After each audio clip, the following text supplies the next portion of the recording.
Hey guys, it's What's Spork, and today I wanted to talk for a little bit about a particularly abstract train of thought called Pan-Psychism. I wish that I could try to flex here and say that I came across this sort of thinking on my own and discovered it, but I admittedly was watching a YouTube video by Joe Bartolozzi where this concept is then actually touched on by Alex O'Connor. Either way, I thought it would be interesting to sort of delve into how I made sense of it myself, alongside sort of analyzing how a subscription to such a belief might actually change how you view the world.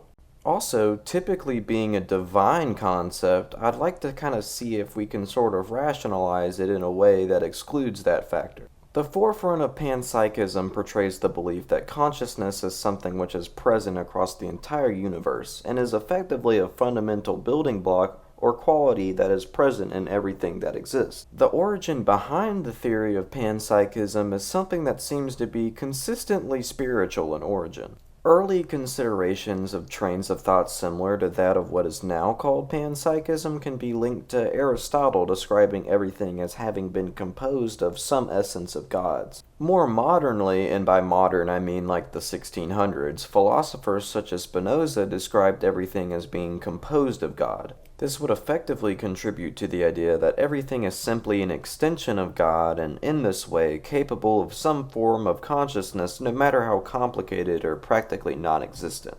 Of course, these are just attempted explanations of the universe which would support the notion panpsychism seeks to describe as being true, that everything is conscious to a degree. I think that an interpretation of panpsychism exists outside of these sorts of explanations, and that's the one I'll attempt to describe as I myself made sense of it. Though I'll suppose one additive suggested by David Chalmers involving the existence of macro and micro phenomenal experiences, which would differentiate between the type of consciousness that complex beings like humans have and slightly more simple ones like that of a rock. Now, don't worry, I'm completely aware this sounds like straight schizophrenic shit at first. I think we all made the exact same vision of something like your chair getting straight pissed that you sit on it and having a romantic affair with the desk that you always slide it in and out of. Though I think that a much more feasible way to attempt interpreting panpsychism is to sort of rethink what we would determine as being conscious, but still in a way that would comprise the level to which we humans also utilize it. I believe that typically we would define consciousness as the ability to interact thoughtfully with an environment and possibly further describe it as having that thought be incredibly intellectual. Of course, I mean incredibly intellectual as in relative to that of a worm, but you get what I mean. Many people would likely limit the capability of consciousness as being to humans, but this seems to be a bit of a misstep, especially when we consider that several humans are mentally deficient enough to be classified as having the same amount of complex thought as a pig. But whether or not you agree with me here, I want to sort of limit consciousness as being that capability of reacting to your environment instead. Once we do this, literally everything can be considered conscious, but then how would we differentiate between the conscious speck of dust and the conscious entity of a human? Well, I don't think it's a stretch from this point, considering we're already getting pretty thin, to say that what leads to the emergence of our intelligence, memory, and overall experience is simply the collaboration of millions of independently conscious molecules which then work together by reacting with one another to produce said effect. I think that the idea of nanobots can help sort of drag this idea across. We can consider these nanobots as being completely independent functioning pieces which can then correspond with one another to create a larger robot capable of functioning as a singular entity with more complex abilities than that of the individual nanobots.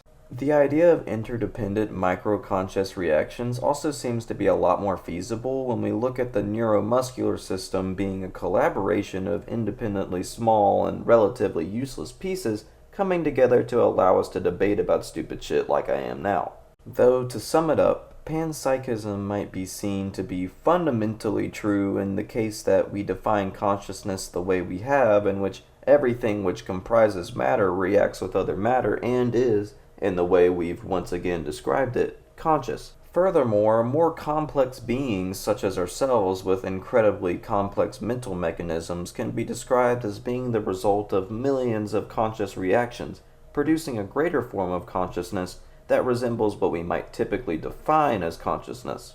Okay, we had to do a little bit of stretching to get where we got, but considering the literal definition of consciousness, I don't think we've dislocated anything at the very least.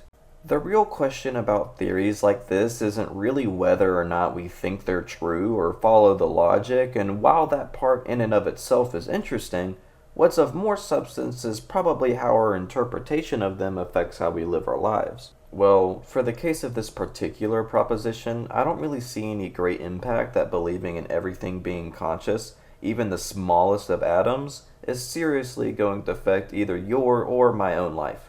Of course, it might change how you view the world around you and possibly some sort of emotional state, but I don't think you're going to successfully convince your chair to stop being rebellious and become comfortable again. I can certainly see a little bit of solace with death in this sort of thinking, though. After all, if every independent part of you is individually conscious, and given that matter is not created or destroyed, there will always be some reactionary component of you in existence for all time. Of course, it will never form in such a way that it comprises you as we might define it, with all your emotional capabilities and memory, but it will always be some sort of conscious sample of yourself you share with others post-mortem. Of course, this is also to say that every component of you, whether having come from human or not, is also a conscious sample of the world around you as well. Hell, if you dig the idea of reincarnation, then believing everything is conscious can sort of give you this certain parallel to reincarnation, being that parts of you will be passed down to other people or living organisms or even unto the earth and space.